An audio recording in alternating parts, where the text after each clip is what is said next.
It's all good. From every strand on the line of your reel, to the rods, to the anglers, to the lures on the end of your hook, let's talk about those big bass here on Co-Angler's Corner with your hosts, Rob Welch and John Stoudinger. Good evening, everybody. I'm John. Hi, y'all are. Cajun Rob here hanging out with you, and we got past our technical challenges over last night, so we're all good. Yeah, we're all doing good. We're feeling good. Got a special guest on tonight, Jeremy Maye. Jeremy's a competitive angler from Virginia. He's experienced in freshwater and saltwater. Fished as a pro angler, Virginia Elite 70s. He's also headed to their classic, and then I think it's this coming weekend. And he's also been involved in the Bassmaster Opens, particularly one on James River and Oneida Lake. But the one passion he has is sharing his knowledge with people and youngsters especially. So I want to get Jeremy on to talk about one of his favorite techniques, and that's jerkbait fishing. Definitely. And he's always very detail-oriented, man. He'll break it down like nobody I've heard, man. He's really good at breaking down the technique and the equipment and everything. Yep. So let's bring Jeremy on and keep him out of the kitchen. There you go. Hey, buddy. Hey, guys. How y'all doing? Doing good, man. Doing good. Well. All right. So, hey, while we're on top of the kitchen, I want to, first and foremost, I would not be sitting here right now if it was not for Miss Contents making me some lovely cookies. But just need to let her know that the box is empty, okay? Uh-oh. She sent me. It's empty. So, I need a refill. Yeah, you got him for a tournament, man. Cookies, guys. Yeah, that's right. So anyhow, she makes amazing cookies, and appreciate y'all for doing that. So Hey, thank you, buddy. And thanks for having me on tonight, guys. So dive into some jerk baits, right? Absolutely. Yes. All right. First, do you guys have any questions? You guys want me to start off with anything very specific for y'all's part of the country? Because I know everybody's different right now. Yeah. I guess me, because I got a tournament kind of Saturday kind of for bragging rights, but at this time of year, will you downsize, change up anything, or kind of same setup you do as in spring? Well, leading into it's the fall, right? So you where Yep. Kentucky area? I mean, Yep. where you pretty much located at? Yeah, well, this will be in central Tennessee, but it's kind of the same. All right. So the TVA kind of ordeal. Yep. So if I was to travel across the country, I would have two different type of jerk baits tied on right now. I would have a squad minnow, Yep. either 95 tied on, Yep. or I would have a pointer SP tied on. Yep. I got that exact one, man. Those are good. So, and you can see this right here. This thing's been chewed up, mowed down, but those are my go-to in the fall. I normally throw them on. I try to keep the hooks as close as possible from the stock. Yep. And I like to throw them on 10, 12-pound test, sometimes 14. Even throw them on braids. So if they get really super shallow, like they normally do in the fall, I will throw a jerk bait on braid up around wood. And I'm really aggressive with it because those fish, the metabolism is really high. Yep. And you want to make sure you have some decent hooks on there. And you want to work it fast. You just want to try to get the reaction bite. So, anyhow. Yeah. Gotcha. Now, I think a lot of spots on this lake, and it's funny because smallmouth, we're going to have one smallmouth, 18 inches or above, so it's mostly going to be spotted and largemouth. Is there any techniques you'd lean more toward getting the spots in largemouth than smallies? Yeah, I would stay shallow, really shallow. I think that the largemouth, or they get right up on the bank this time of the year in the fall. Yep. So, as a co-angler, I know you guys have the co-angler corner, and a lot of driven towards that. And if I was in the back of a boat, I would highly recommend something like a high float, almost like if anybody knows what this one is right here. Yep. Old school. Old school. All right. Put some light wire hooks on it and some braid. old Smithwick Rogue and actually throw up on the bank. You know what I'm saying? And Yeah. that's what those bigger largemouth. So if a co-angler wants to win, that's what they need to be throwing, something really shallow, something different than, the boater's going to be fishing. So, but if you are a boater, that I would be throwing probably the exact same thing. Okay, got you. So, but you also want to throw two different colors. I kind of like the standard black and chrome, Yep. and I like to go with a little bit of orange on the belly. Yep. All right. So, and also some of the perch or whatever that are up there doing their business, or even a crawfish. This is the time of the year where the water temperatures kind of get between 60 and 70 degrees, and those crawfish actually start molting their shells. Right, they start going to Yep. a more of an orange, a brighter orange, kind of like a reddish tint, and you can catch them. It's two way. So Cool. Yeah, it's funny you say that because I was at a local lake here and I caught a yellow perch like what's up in Great Lakes, and it had that orange, kind of yellow and orange belly, and also a little orange, green and orange square bill, and caught a 4-pounder right for that. And I think that mimicked. right here. Yep, exactly. Yep. One of the things I saw last year on your Facebook page around this time of the year and later, a lot of jerkbait fish. Now, when you go to a braid, do you switch rods for a softer tip? No, actually, I go to my chatterbait rod. Okay. I throw my jackhammer rod because of the fact that it has a little heavier tip to it. Yep. But again, it's not going to pull away from the fish as I'm fighting them. You know what I'm saying? You have to adjust your drag. You have to understand your rod reel combinations when you're throwing a jerkbait. Period. I don't care what type of the year it is, whether you're throwing braid, monofilament, fluorocarbon, that P line, that copolymer stuff. You have to understand your reel and your rod setup 100%. Like you have to understand how it's going to function, what type of hooks you're using, whether you're gonna bend them out or whatnot. So you have to understand all the variables, and there's a lot to it. I mean, it's not for a novice fisherman. It's not, unless you have to spend some time with them, because every jerkbait has its presence. Every jerkbait has its time, water clarity, water temperature. There's a lot involved. So whether it's time to go ahead and put down the bait cast reels with the jerkbait, or pick up a spinner rod for a jerkbait. So there's a lot of things, that encompass the jerkbait field. So there's a lot going on. Yeah.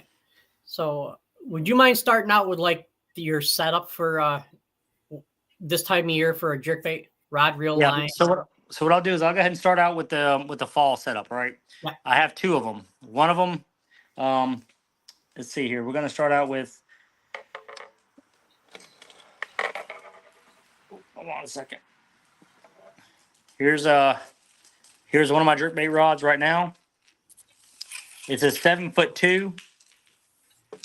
It's on 12-pound fluorocarbon. Yep. I throw the the FC Sniper, and what I'm throwing is, this is the Osprey. If you guys are familiar with this one right here. Again, my part of the country is a little different than a lot of different areas, because I have a mixture of the north, the south, the east, the west. I have a lot going on in one little general area. So this is what I throw right here. Nice. The OSP on 12, 14-pound sunline. I throw it on a 7.2, and I throw it on an 8.2 SLX. Yep. And that is one of my go-tos. So again, the water temperatures right now in my area are running around between 74, 76. Sometimes we'll get down to 70, 72 degrees. But again, I can't emphasize water temperature enough with jerk baits. So, and you guys will understand that as we go through this process. This video may run into 45 minutes to an hour, hour and 10 because there's just so much to Yep. cover. But I'm gonna try to keep it very simple. All right. The second one I run is this rod right here. This is actually a 7'6", but this is one of my DT6 crankbaits. All right, No. but I also throw a +1 on there. This is a dual Realis. Yep. So, and I'm gonna get to the reasons why I do this in a minute. So I throw this one on braid. This is a braid, 15-pound. It's a reaction tackle to a 12-pound leader. It's about 3 foot. Yep. Tied with the left cray knot. Because I have to make really long casts with this rod to get that bait down the maximum depth where I need it to be. So that braid actually helps me zing it further than anything else. And I kind of changed my tactics in the past few years since LiveScope's been around. And I'm not going to go down this rabbit hole very long. All right. But I think it's important for people to know. Back in the day, I would probably do the exact same setup, but I would throw in maybe 10 or 12-pound fluorocarbon. But watching LiveScope and watching the fish, how they adjust to these jerkbaits at different depths in the water column, especially when we get a lot of these storms come through here. We get a lot of influx of rain in these drains, and some of the lakes may be clean, some of the lakes may be dirty, some of them maybe kind of like have a haze to it, a lot of debris floating in the water. And I've been paying attention how these fish adjust on LiveScope, and it's very amazing to me as a jerkbait fisherman, where I can change up my cadence, like the old school ways of you cast it out there, twitch, twitch, pause, twitch, pause, twitch, twitch, pause. That's out the window. I don't care what anybody says. Just from watching LiveScope, those fish are like really accustomed to that. So you have to change that cadence up. Like you have to be twitch, twitch, twitch, twitch, twitch, twitch, pause, twitch. You have to be like you're on ADHD or a crack or some kind of something, you know what I'm saying, just to kind of get those fish to react to it. But they like that difference in cadence. There is no such thing anymore since LiveScope come out of a twitch, twitch, pause, twitch, twitch, twitch, pause. It don't work that way no more because these fish have told me a lot. So anyhow. Nice. So I guess you get any more questions regarding the fall, or? No, not really. How about you, Rob? No, I mean that cadence makes a lot of sense. I mean they like it really. I mean this time of year they're chasing shad that really erratic back and forth like that. That's a good tip. And there's also a couple other jerk baits that I haven't mentioned yet. I'm gonna go ahead and do that real quick if you guys don't mind. Yep. This is another one of my favorites this time of the year, only in the fall. It doesn't work. I can't catch fish on it any other time of the year. It's the Re-Range 110. Yep. It sounds like every time you go to cast it, it wants to break. It sounds like you're breaking your rod tip just because of weight transfer in here. But I tell you, this bait right here has got more hunting action than it's almost like a jackhammer on steroids. And Wow. I really love this one in the fall because again, those fish are extremely aggressive, and I think they're very impulsive. And I think they will eat this one right here on most of the lakes in the country when that during the fall transition. So.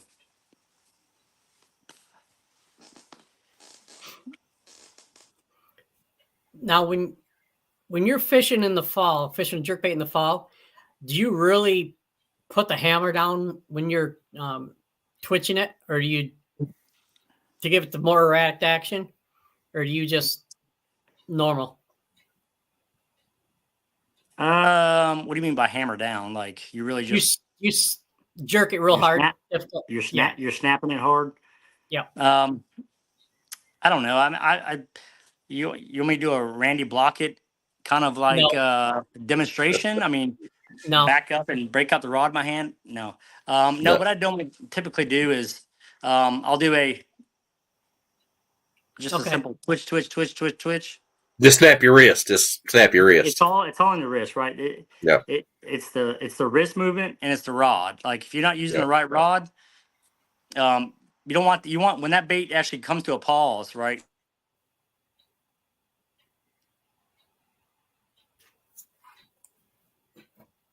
Oh, he froze up on us. You want that bait to completely stop. You want it to stop 100%. Yep. Now if that bait moves a little bit right there like that, you're not going to get bit. I've seen it on forward facing sonar, and I agree with that 100%. So you want to make sure you have complete contact with that bait at all times. You know what I'm saying? So you want to keep slacking your line. So when you twitch that bait, you can see the slack on top of the water. If you're using fluorocarbon, you want to be able to see that slack. You know what I'm saying? Give it and then continue after it. So sometimes being too aggressive with the bait like that is not good because a lot of these baits are not engineered to handle that type of action. Even the mega bass bait, you start ripping that bait too much, it's gonna blow out. Yeah. So but again with that range and the pointer SP, that bait will definitely it won't blow out. You can work that thing is super erratic and it will not blow out. I don't know if something about the way the body is contoured.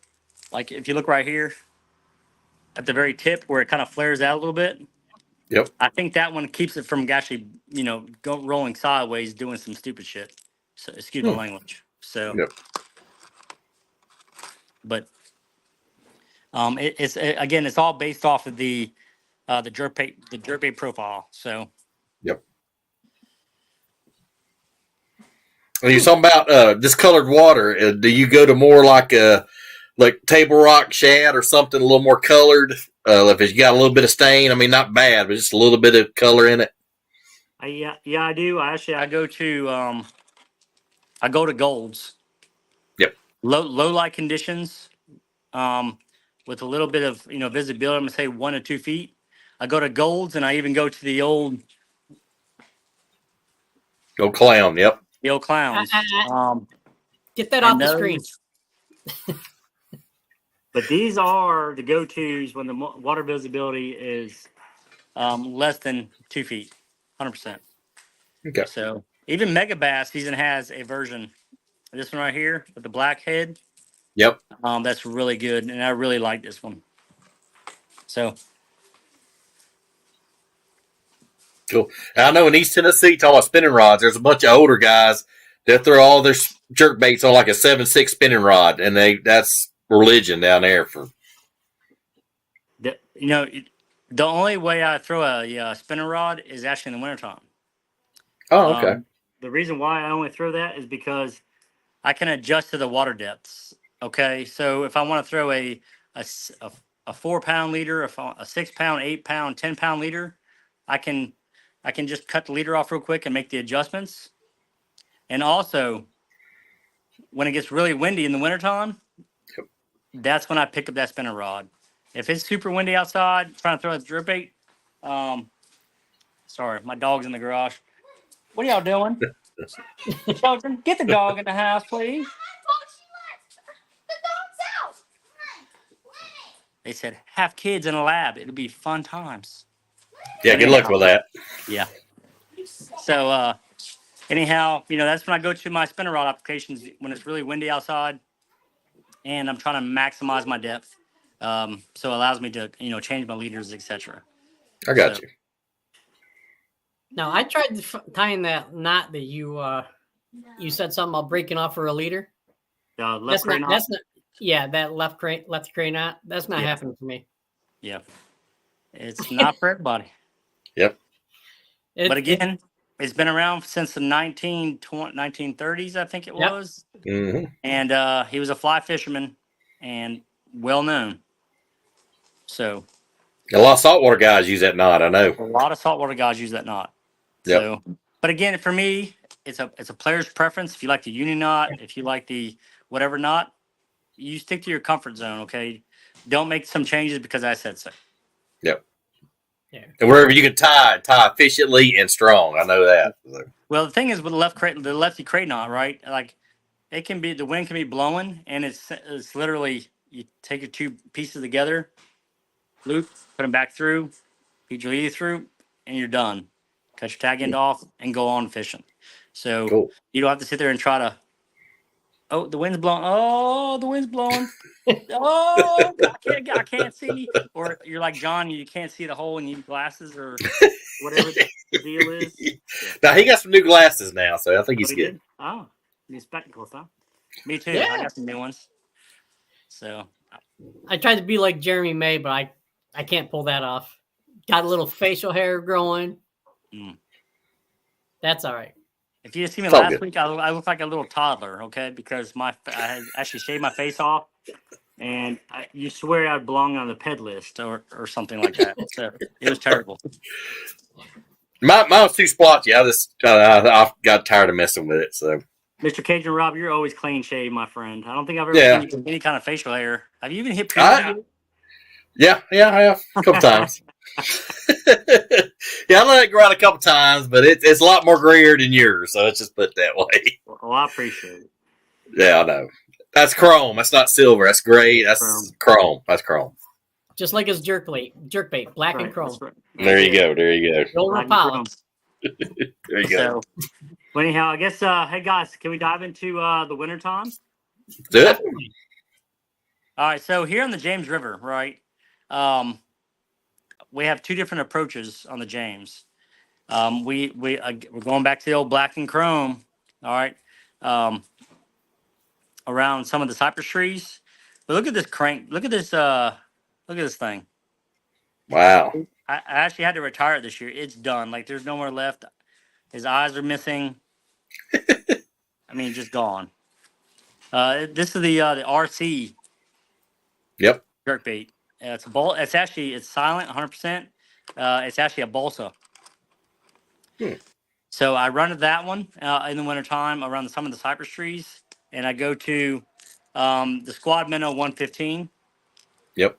When the water gets more dingier here, but it also has some hints of yellows to it, a brown back. So again, the depth runs. I throw this one on braid. I might throw this one on 16 pound around the cypress trees, just because I want to be able to get a horse them out. You know, on the James River, those fish get right up on the cypress knees, the cypress trees. You know, in the wintertime, they go really shallow. So we don't have a lot of cold winters. We get down to probably the 40s. We may have a couple really cold nights, but other than that, our water temperatures are relative. Sometimes, you know, they get, I don't know, between 38 to 45, 48 in the wintertime. So it's not as bad as you guys are experiencing in the north. So, or even out west or central. Yep. I got it. Now, quick question: when you go the fluorocarbon to braid, does braid get a little deeper, or which one? What's like the biggest difference in those two? Yeah, braid actually gets down the 15 pound braid to leader application. It does get deeper. It gets deeper than if you want to throw straight 10 pound fluorocarbon. It will get deeper than that. Okay. So, because again, it's less drag in the water. I think I'm not even sure the diameter of the 15 pound, but I will change it up to a 10 pound braid, just to kind of maximize my depth. Because I can get really deep on like a Megabass 110. I can get relatively deeper than normal, throwing the braid to a leader application. So, no, that's because less drag, correct? Less drag, 100%. Yeah, thinner diameter, a lot thinner. I think the 10 pound is equivalent to like a 6 pound test. Yep. So, and one thing I like about it is you don't have much line twist like you do with fluorocarbon on a spinner rod. So, but again, it's player's preference. So if you're comfortable with spooling everything with 6 pound test, go for it. You understand it. You've done it correctly. You're gonna you're going to be having a lot of line twists. I don't care what you do. Oh yeah. But braid, however, you're not going to. It's going to cut it in half.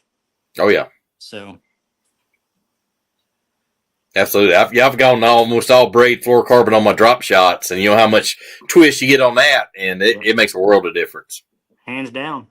It ain't no different. Just different kind of bait application. That's all. Yeah. Yep. So anyhow, I guess while we're on winter, there's a couple jerk baits that I really love to throw in the wintertime, other than on the James River. So if I'm traveling somewhere else in the country and it's not frozen over, I love the 110s, like the Megabass 110s. Yep. And I like to throw the matte colors. All right. Yep. So you see that right there. There's not much sheen. So if you guys have ever experienced a fish kill in the wintertime or ever actually done any kind of, oh, I got a hook in my finger. Here we go. Don't get carried away now. Don't get me excited, boys, because I like a good hook in my finger. So if you guys have ever in the wintertime, right, went out and tried to go striper fishing or try to catch some bait to go fishing, the sheen on the bait fish is really dull, right? Yep. Super dull. There's not much shine to it whatsoever. So that's where that matted finish comes into play. And I love throwing it. I mean, I'll throw that one, and also in the wintertime I throw the smaller version. Let's see here, what we got here. This one right here. This is the 110 Junior. Yep. Y'all see that? Yep. But I'll play around with a little bit more, and we'll dive into this in a minute. You see that little? Yep. All right. That's my favorite color for Del Hollow. Late winter, early spring. That's my favorite. That's what I caught him on when I came up there for the beat the bosses. Yep. I was catching him on that one right there exactly. So, and along with the Shimano. Yep. They got the little flash, yeah, a little foil in there. Yeah, that's pretty cool. It's called the Boost Flash. Don't get me wrong. Yep. I'm not sponsored by them whatsoever, but these little jerk baits right here have become like a staple of my tackle box now. Oh yeah. But I always like to downsize. So downsizing, 6-pound test, or a matte finish. And a downsized matte finish on any of my jerk baits in the wintertime. When the water gets extremely cold here, that's what I do. I downsize everything, the line diameter, the jerk bait, but I do not, let me emphasize this, I do not downsize my cadence. Yep. So I work it just like I do in the springtime. Yep. You know what I'm saying? So, and how I learned this through LiveScope, 100%. Cool. So, we do have a comment. I don't know if you can see it. Constance Stoutinger says your scruffy beard is ready for winter too. It is ready for the ice age. Yep, it's coming. And the snow plowing and whatever else I got to do this winter. So, yep.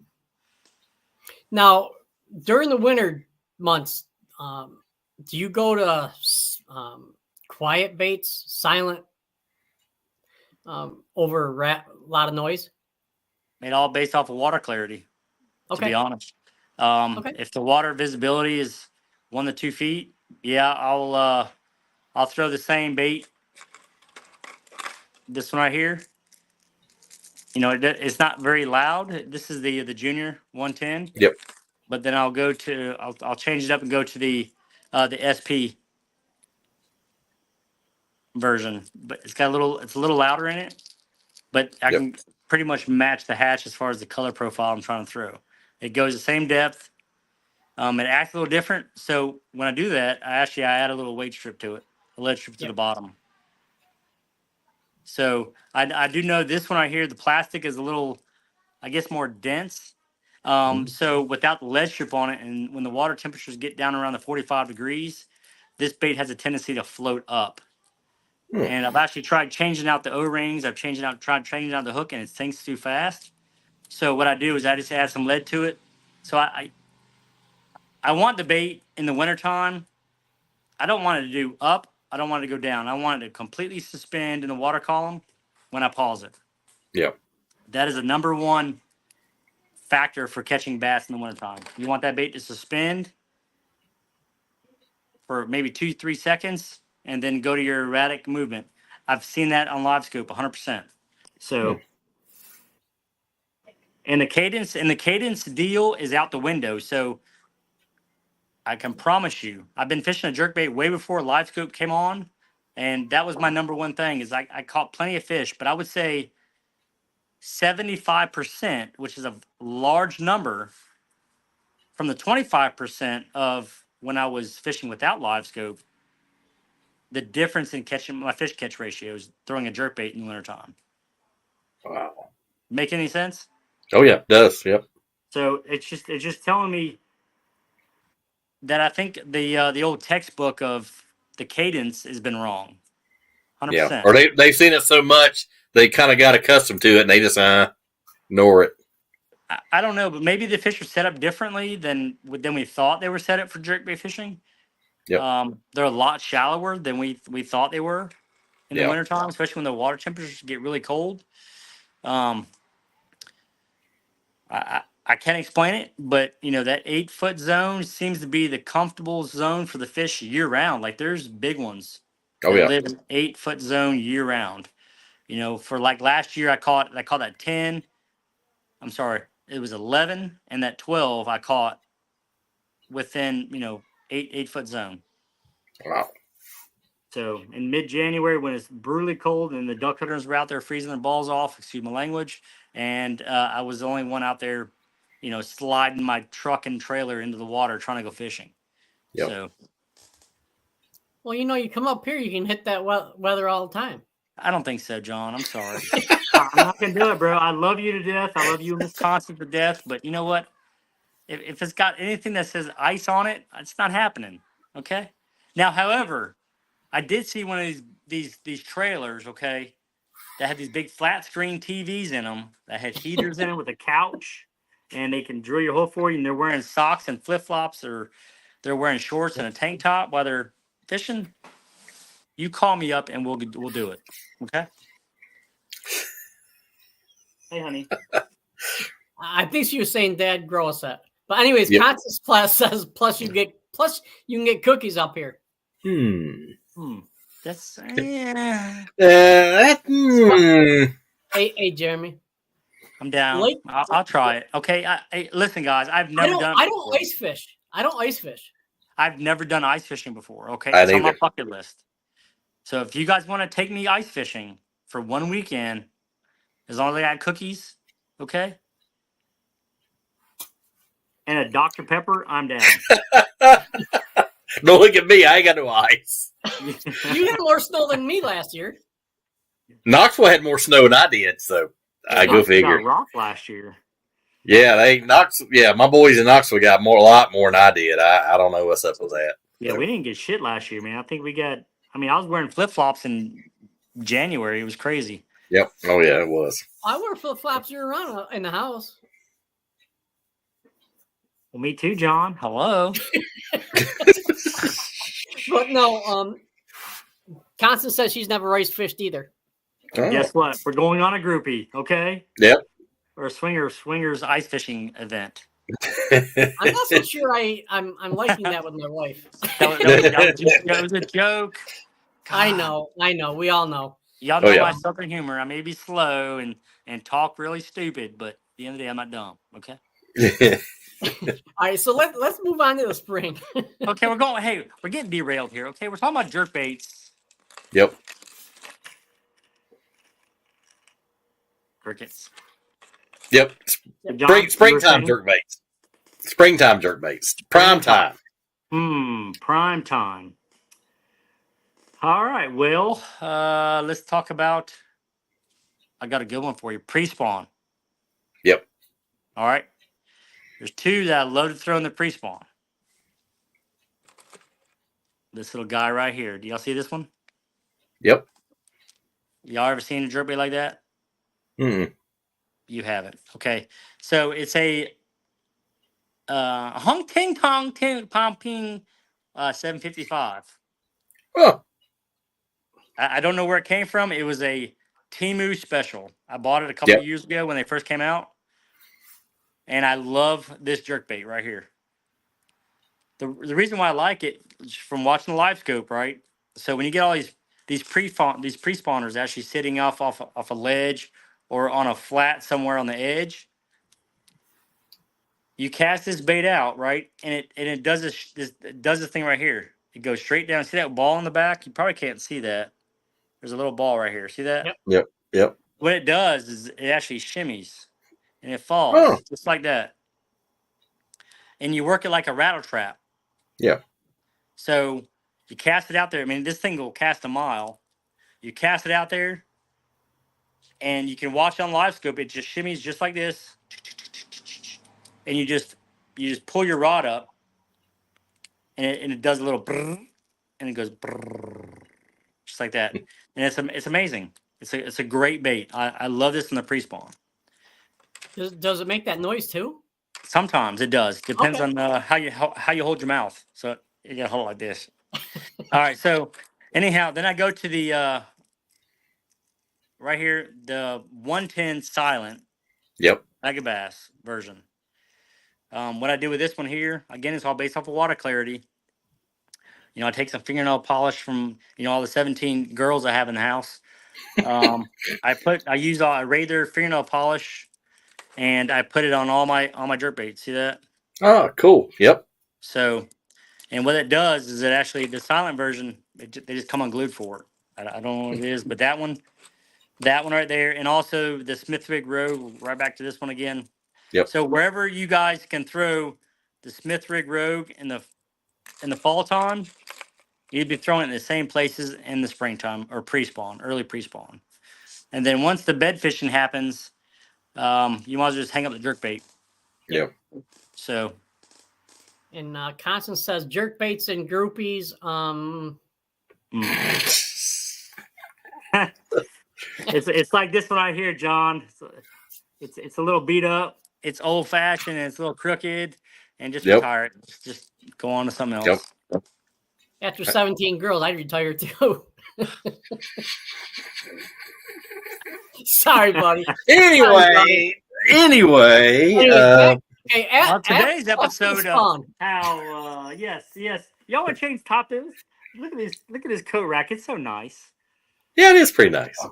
I was just changing the topics anyhow. Yep, yep. All right, so Okay. anyhow, while we're guys, real quick before we get into the pre-spawn, actually, while we're on the pre-spawn, kind of winter, late winter, Yep. Y'all can't forget about this one. Y'all know what this one is. Oh yeah, yep. All right. Shad Rap 5 or number 7. Yep, All right, so we got number 3.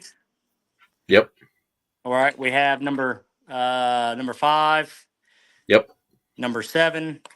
yep, Number 8. yep. Number 9. And number 12.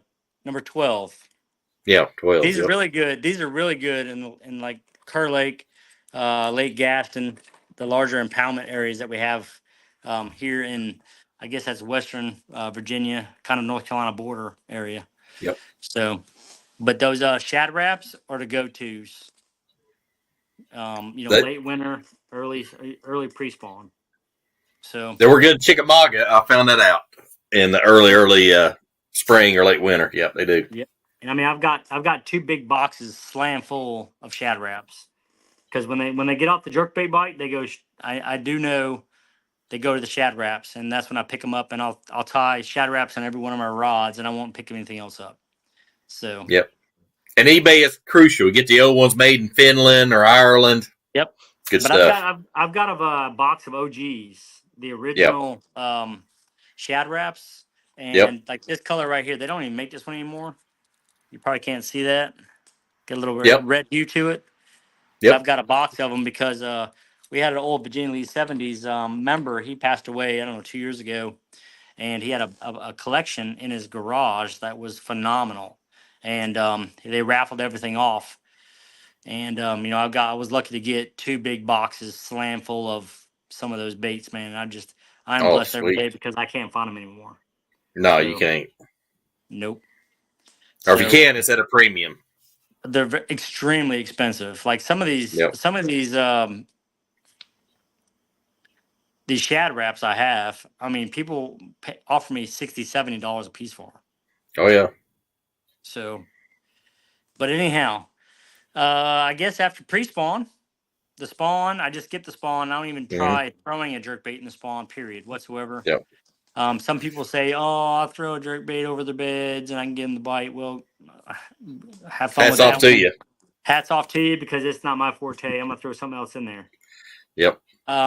After the spawn, however, is probably one of the most, other than the wintertime and late fall, is one of the best jerkbait bites you'll ever experience. Mm. Um, I love to throw. I love to throw mega bass. Yep. I like to stick this right here, this color right here, and I like to have a very loud, obnoxious one. Yep. I guess that's post spawn. Yep. Yep. Because typically we get a lot of spring rains, after the spawn occurs, and the water gets really dingy, it gets dirty. You get all the boat traffic out there, so you want something loud, you want something vibrant, because they haven't really seen very many jerk baits, because coming out of the winter haunts, if you haven't caught them out there, they haven't really seen very many jerk baits. So you want to go to bright and bold. Yep. Bright, bold, and beautiful, right? Is that what they say is it the makeup company? Yep. And I'm not sponsored by that makeup company whatsoever, but I'm just giving you guys, my go-tos. So, again, we go back to the old clown color right here. Oh yeah. But this time of the year, guys, what I'll do is I'll go ahead and step it up to like a 14 or even a 16-pound sunline. That's my go-to, 14, 16-pound pre-spawn. And then, I guess as we transition into that, then we have a spawn hat. We have a brim hatch. Yep. Right. So that's when we have to go into the brim color profiles. If I can get it out of the effing box. Come here, stupid. Sorry, we're having a technical delay here. It's all good. 5 minutes later. So we go to this one right here. This color. Yep. This is one of my favorites. Even with the carpet in it. See, the carpet is very important because I've been fishing a lot of it and it gets stuck in your carpet. So Yep.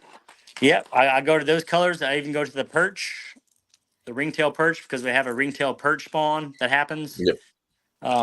Right around the post spawn area, the time frame when the water temperature started getting up around the 60s, high 60s, low 70s, and then we're back at it for the summertime. So, Absolutely. Do you or your any followers got any questions so far? Because we've really gone down a long part of the season, and I just want to see if anybody has questions.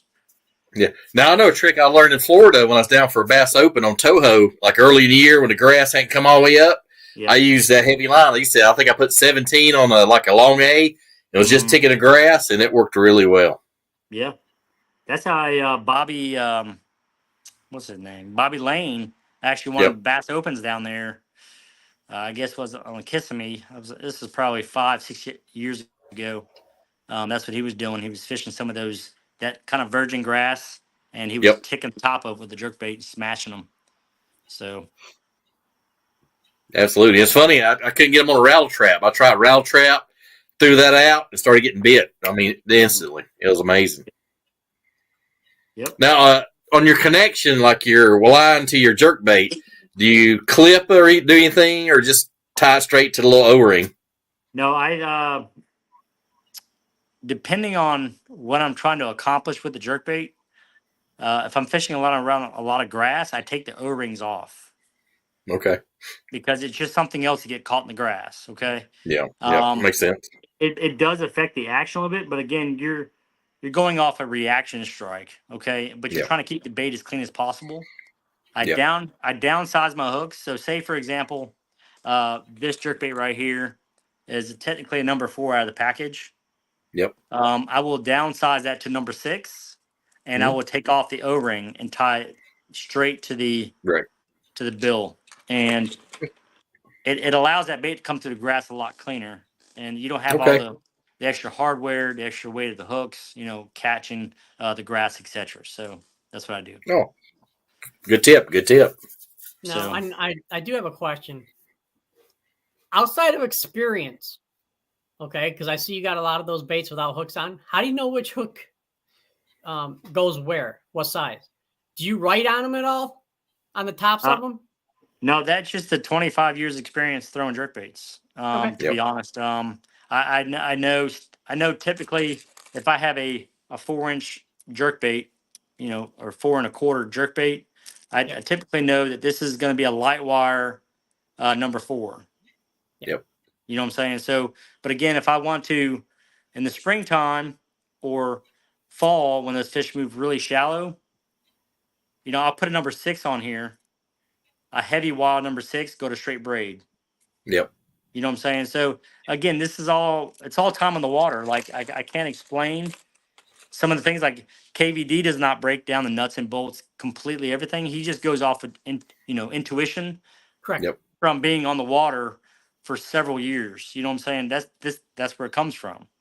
Some of the stuff may seem like unorthodox, but however, it's worked for me. I catch fish. I've got videos to prove it. You know what I'm saying? So, Oh yeah. so whatever I'm telling you guys means that I've put it through the trials and tribulations and caught fish. Yep. It's not just on here to get some likes on a YouTube or whatever. So, A sixth sense. Yeah. Honestly, Agree with that. Time on the water. yep. And speaking of Sixth Sense, I mean, I do have a couple of those Sixth Sense. They have they get some good bait schemes. They have some really good hardware, good hooks. But man, I struggle with those ones. I'm not gonna lie to you. I think I may have out of my 16 jerk boxes, I think I may have. I don't even know if we got 16 jerk baits. Pretty much. I may have probably 6 or 7 of them. But you can see like they've already been stripped from the hooks. They're not been fished. I haven't been fished much. I've tried them, and Yep. I don't. Something is wrong with them. The way they're. I'm not going to sit here and speak for everybody. Okay, this is based off my circumstance, based off how I fish. I can't physically get bit on the 6-inch jerk bait, consistently, if that makes any sense. Yep. Yeah. So the stuff that I've been showing you guys for the past, I don't know, 47 minutes and 50 seconds, that stuff is where I'm consistently bit on, and I understand how they move. And I've spent a lot of time with that jerk bait from 6 Sense. I have a lot of time. I just can't get bit like I consistently. I've caught a couple fish on it, but it has not been. It's very situational. I don't know how to explain it, but I love their paint schemes are phenomenal. Their hooks are phenomenal. Their hardware is phenomenal. Their paint schemes are great, but I don't know the way it's moving in the water. If it has a hesitation as you're twitching the bait and you're stopping it, it has a subtle roll to the side is what I think is happening. And I think the fish, especially in clear water, I think the fish are very aloof to it, if that makes any sense. Yeah, it does. But it could be hot over Texas. I mean, it could be, It's a hot lot thing over different. Texas. Texas is a whole lot different. When that bait was actually been probably engineered Yep. and developed, it was down in Texas, and the Texas waters are a whole lot different than we have here in Virginia. So again, I'm not knocking it whatsoever. Yep. It's just a different circumstance from where I live. So Absolutely. Now, I said, I don't know if you know, but I got a kayak a few months ago, and I get out in the water a lot more, and I could tell it's made a difference. I mean, I've done a lot better. Seems like now from a kayak, I know you're lower to the water and a little harder to cast, or I think it's easier to cast. But are there any tips like for kayakers, kind of new to the sport, want to throw a jerk bait? I mean, shallow thing sounds like a outstanding idea for a kayak. So I tell you, man, if I was a rookie or not a rookie, well, in a kayak, and I was kind of limited to your casting, abilities for Yep. casting angles, even on the bank guys, and you want to kind of understand how a jerkbait throws and how it reacts. I think the re-range 95, the re-range 110 Mhm. Yep. is probably your best bang for the buck because Oh, cool. it runs pretty true. It's pretty wild, but it'll give you some confidence because I think you're more reluctant to get bit on that bait than anything else. Does that make any Makes sense? sense. Because Yeah, it it's makes sense. almost Yeah. it's like the jackhammer. Okay, if you pick up a jackhammer and you pick up a the original chatterbait, it's two different ends of the spectrum, Oh, right? yeah. So if you throw that original chatterbait all the time and it doesn't hunt, move, you know what I'm saying?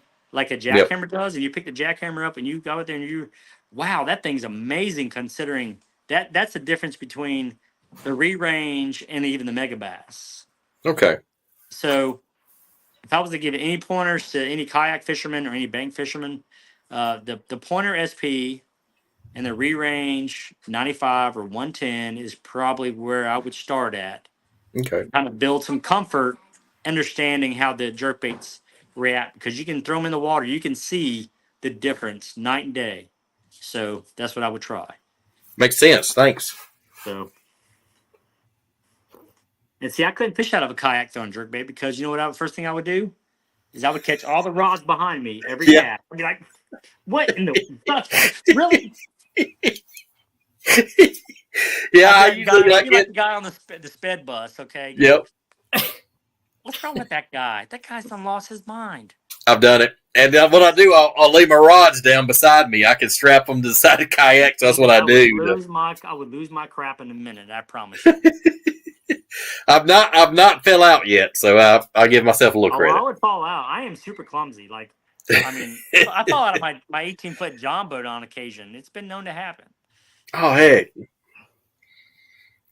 that's crazy. Yep. But guys, real quick, man, there's a couple of tips I need to give you guys on jerkbait Sure. fishing that I don't think we've dove into. I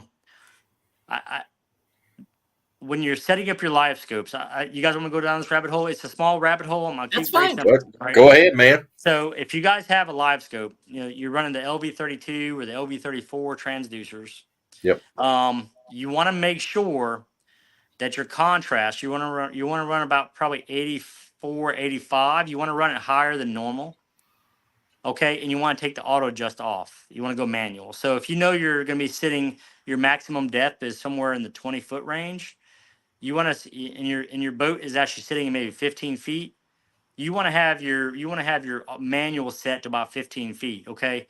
The reason why I'm saying this is because when you're throwing it's in manual mode. What happens is you can identify that the profile of the jerkbait.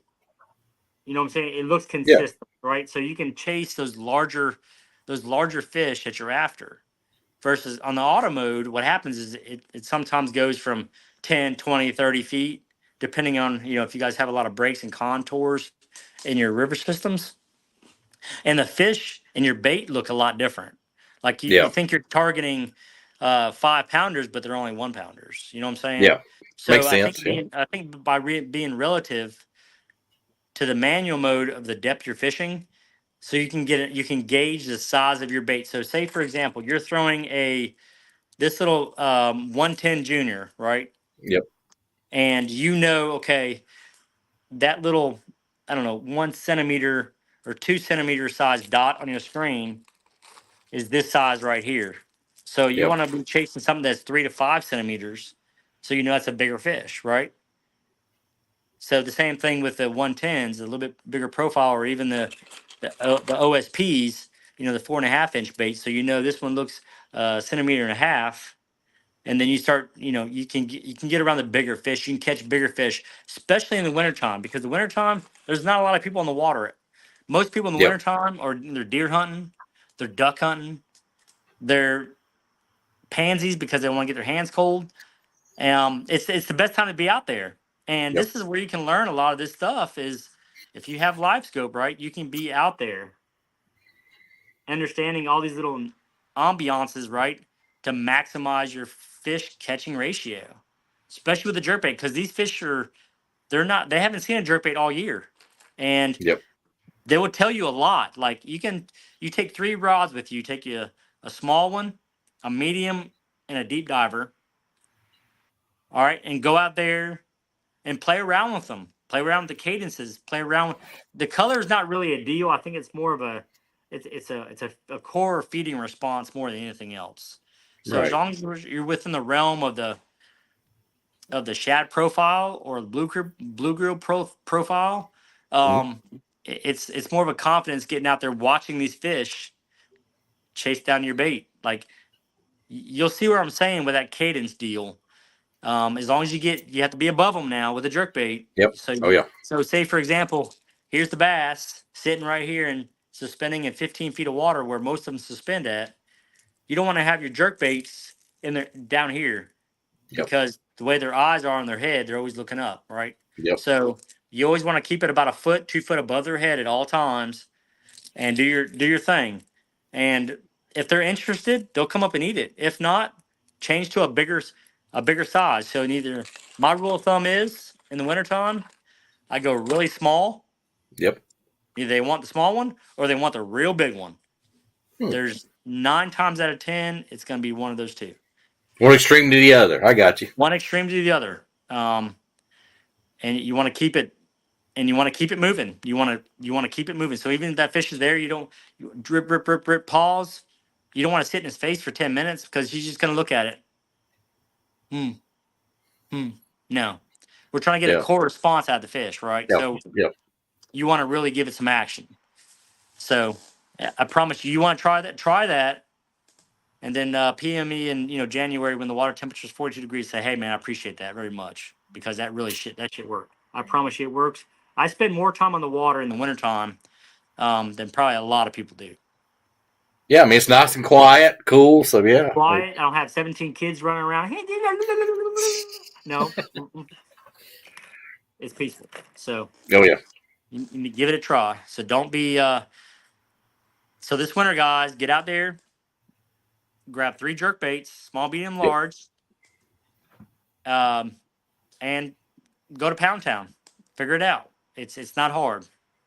So absolutely. Have you tried that new Booyah Flashpoint? It's got the blade on top of the head. It looks like it's pretty interesting. No. Okay. It just come out, so it hasn't been out long. No, but I'll give it a shot. Like with the rest of the 17 over the side over here. Hold on, this one right here. Yeah, I see them. Yeah, the $17,000 worth of baits I got behind me that I tried and just I cast. Wow, they look great, and I threw it one time. That shit sucks. Throw in the box. Yeah. But again, I have staples, right? I have confidence baits, and I'm willing to give anything a try. As long as it don't stink and ain't nailed to the floor, I'll eat it. All right, that's my motto. So, there you go. Try at least once. Hey, I'll try it once. Once you go black, you never go back, right? No disrespect. All right, so I think that's about it, right? For jerkbaits? a start. It's a starter. It's a good beginning course. It's a very big course. Yeah. Oh yeah. Let's see if you can talk about your sponsors, partners, relationship, anything like that you want to do. People back you, throwing you under the bus, Rob. Hey, speaking of sponsorships, my MGM cold tags. I got a new John boat this year, guys. I'm actually going to be running a 18-foot 11. If you guys have been following my YouTube video, I'm actually been custom building it from scratch. I got a Honda 64 stroke on there, brand new, and I'm building a steering wheel column, live well setup. The wife said I'm not going to go out and buy a brand new boat this year because the prices are astronomical. So she's like, you have to get creative with it, right? So that's what I'm doing. Cool. So I'm still going to be competing with the big dogs out of a 10 rig that I'm building myself. It's just something for me to do, and it makes the wife happy. Lets her let me go fishing, and we don't have any boat payments. So, so if you guys you haven't checked me out yet, go to my Jeremy May Fishing. Yep. YouTube channel and follow along with the process. And there's a couple videos in there I would highly recommend if you have children around. Don't play them. So, other than and MGM cold tags. So that's where I'm at right now, guys. So Cool. Well, if you guys need a good jerkbait rod, and I've cycled through a lot of the rods in the industry, probably in the past 10 years, just trying to look for the ultimate jerkbait rod. Kisselcraft, the CB 843, which is the carbon blank, 6'9", is hands down to me the best wintertime jerkbait rod that they make. So Baba Sheep says, "Jerk my bait." Hey, Baba. All right, buddy. Yeah. All right, guys. I appreciate you guys, and I guess we have any other questions. No, not the moment, man. I'll say I'm gonna try some jerk baits this Saturday, and hope I get a little luck. But again, Mr. Rob, that pointer. Yep. That 95. Yep. Pointer SP, right there. Yep. I got the same one, the blue Pro Blue. Yep.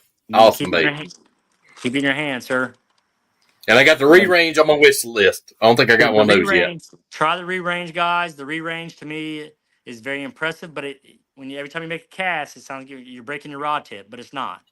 Okay. It's just the weight transfer in there, and it's very erratic. Like you might twitch, and it may be blown out off the side. It's not blown out. It's just it travels very far. You know what I'm saying? Wow. So it hunts a lot, like you were saying. It just hunts. Okay. It hunts like the jackhammer does with the KD Blade Runner trailer on there. So give it a shot. And it actually dives fairly deep considering. Yeah. So, but anyhow, guys, I appreciate you guys, and I guess we'll see you on the next one. We'll do it, man. Stay safe out there. All right, y'all too. Peace out. All right. Thanks, buddy. Take care, buddy. All right, bye. All right, see you now. And good to hear from Mr. May. I mean, he breaks it down, and hats off to him. He's headed out to Western North Carolina to help some storm relief. So hats out to him and safe travels to him as well. Exactly. Safe travels to everybody. And, if you're down in Florida, get out. Yeah. Yeah. Don't stay there to watch our podcast, please. No, you can watch it on your phone. I promise you. Yeah. But yeah, the mayor of Tampa, little bitty old lady. It's funny. She says, "Evacuate or die." She literally said that, and the way it looks, I mean, it's going to be a rough one. Yes, it is. But thank you all for tuning in tonight. Jeremy, every show he does with us, especially when he's doing tackle baits and stuff like that, very well put together. Yep, cuss to the chase. He cussed to the chase. I mean, even though we try to derail him once in a while, he always gets back in. Yeah, he does. He gets back on. He gets back on track. So, but yeah, we always enjoy having him. And like I said, had him as a co-host one time, and really did a great job. So, multi-talent. But yeah, do check out his YouTube channel. His boat builds.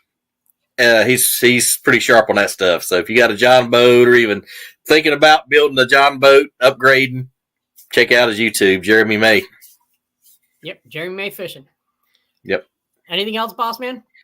No, I think we're good. And I said, I'm looking forward to the weekend. I got a long weekend in Sevierville. I got a company event, and actually going to get to do a little fishing. So, and there's your biggest fan there.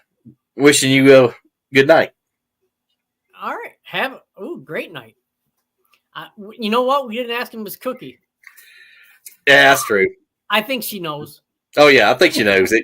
And that empty cookie box told the whole story. So yeah.